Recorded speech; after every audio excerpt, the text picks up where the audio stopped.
Well, it's been about 6 months since we've seen you. What have you been up to in that time? A lot of rehab. Man, not to spill the diary, but I went in my last fight with a torn MCL, and in hindsight, might have passed on it. In the future, I will, but I just had to do a lot of rehabilitation afterwards. I was able to avoid surgery, but needed to get a series of injections and some PT for a few months, and now we're back. Everything good? You've tested it out? Yeah, Feels yeah, good? sturdy, stable, feeling good. I mean, you wouldn't say no anyway, so that was. But from the past experience, though, I wouldn't step back in again compromised to that extent. So yeah, I am good. I feel good. What were the first thoughts when you heard the name? Jackson? Yeah. Yeah, let's run it. I was really excited about the match. We're all kind of in that pool, we're like in this like mid 45 cesspool with each other. So everyone's got to get to matching up at some point. I dig it. I really like the matchup. He's a familiar style, and I feel like we're both dogs, but I've got a little bit more of a lot bit more of a sharpness and a technical aptitude than he does, and I think that I'll exploit him in exchanges. Do you see the fight going 3 rounds, or do you feel like it'll be a quick in and out with him? It could. I would love for it to be quick. I could definitely see the possibility for that. But he's tough. I'm tough. I could see it going 3. So we had him in here earlier, and he seems to not like you very much. I'm just curious if you were aware of that, and if you know what the beef might be. I don't know. I'm pretty neutral about him myself. Do you want me to tell you what it is, or do you not care? Do you think it might be a mind game he's playing, or? Oh, I don't care. You know what it is? Yeah, he said you said some things about Cowboy that he didn't like.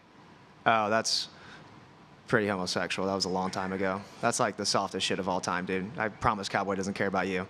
I was just drinking beers and eating hot dogs in San Antonio with Cowboy when he made it to the Hall of Fame. So, yeah, that's kind of silly to cry over another man's woes.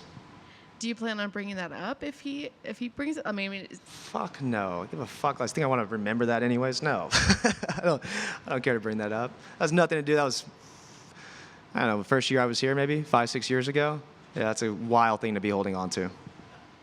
Do you think when somebody is holding on to something like that maybe they're grasping at straws for something, that they're kind of hope that they are trying to give themselves an edge? Do you feel like he needs to hate you in order to fight you? I mean, that's a personal question. You'd have to ask that guy that. It seems like it. Yeah, it seems a little bit like straw grasping. I don't know. I don't know. So, I'm stoked to do him in, though, man. I mean, I'm really excited.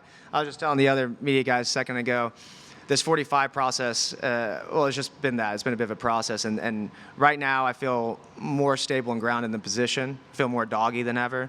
I'm excited. I'm really excited to hurt Damon. So he could be mad or be however he wants to be, but I'm going to be calculated. Have you had a chance to kind of look at your year and plan it out how you'd like to see the year go? Do you have goals set in mind? I know you don't want to look past your opponent, but there's got to be some milestones you're hoping to hit this year? Yeah, absolutely. And last weekend, there was a number of great featherweight fights and some good future opponents from those outcomes. So I've already got a few ideas of who I want to fight next. And again, we're all kind of on the same schedule. There's a handful of guys from the last 2 weeks. You got some guys in May, so it's moving kind of all according to plan. I think I could get something in before summer. That'd be awesome. And I do have an idea of the year. Yeah. Thank you. How happy were you to see Yusuf Zalal get back to the UFC and then go out there and beat Billy Q?